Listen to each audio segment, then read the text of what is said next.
compliment I get make me happy except one, and that is being called a good girl.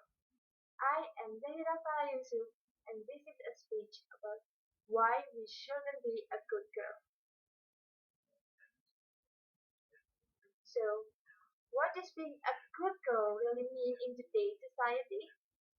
To be quiet, to be kind, to please everyone, to get good grades in school, and to get right the first time. Don't make any mistakes because that is one of the worst thing a good girl can do. So this is totally different from how we are raising boys today. When a boy is playing and falling on the ground, people tend to encourage him to get up and try again. But when a girl is playing and falling on the ground, people tend her people tend to feel sorry for her and put a bandage on.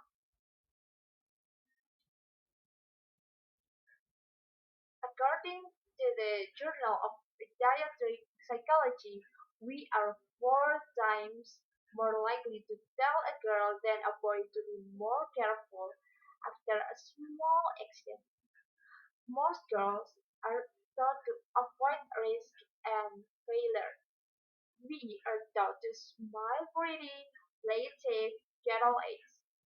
Boys, on the other hand, are taught to play rough, swing high, crawl to the top of the palm tree, and then just jump off headfirst.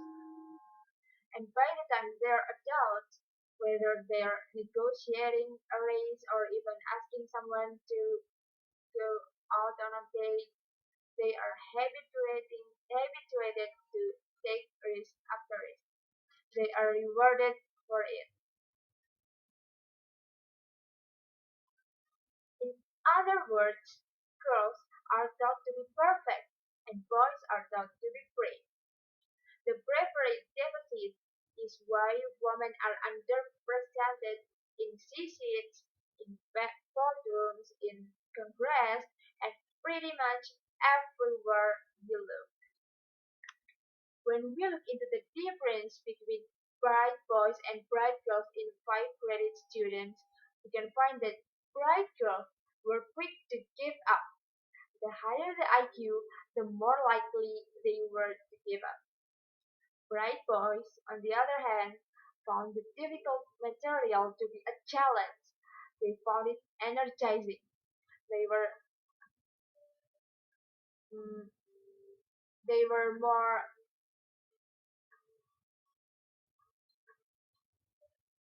they were more likely to redouble their efforts. What is going on? Well, at the fifth grade level, girls routinely outperform boys in every subject, including math and science. So it's not about ability. The difference is how boys and girls approach a challenge, and it doesn't just end in fifth grade. An HB report found that men will apply for a job if they meet only 60% of the qualification, but women will apply if they women will apply if they meet 100% of the qualification. So um, uh, this study is usually invoked as evidence. Well, women need a little more confidence, 100%. But I think it's evidence that women have been socialized to aspire to perfection, and they are overly cautious.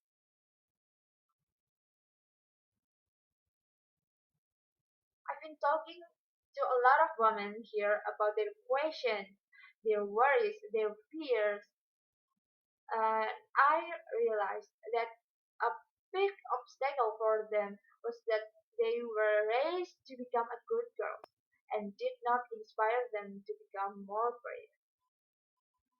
Being a brave girl, you need to be comfortable with making mistakes, not to be good at something at first, but improving, taking risks, trying different things to realize the vision. I think sometimes you might be able to relate to this and have something you are very passionate about, something you would love to do, but you're afraid putting it out there, afraid about what other people might think, afraid of take, taking risks, and you might not be good enough. For all parents, teachers, siblings, and anyone else in here, I encourage you to give compliments in a very different way, just by changing such a seemingly small thing like words we use when we give a compliment. We can make a big impact on a person's self-identity and in the long run, a big impact on the world. So when a girl gets that grade she worked hard for in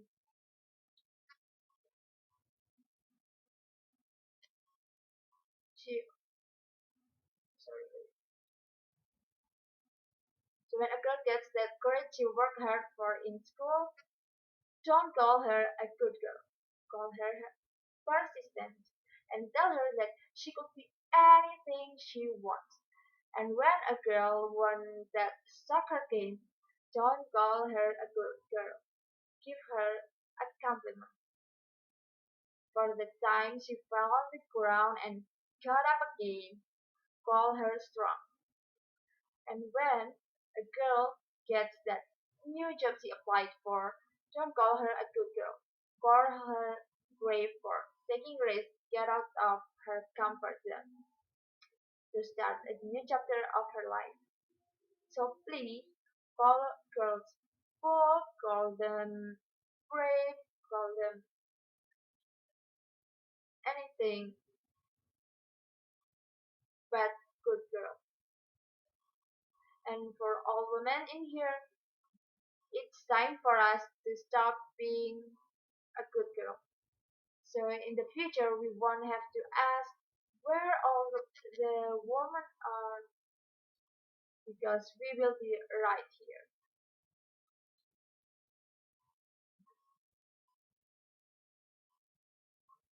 So I need each of you to tell every young woman you know, your sister, your niece, your employee, your colleague, to be comfortable with imperfection.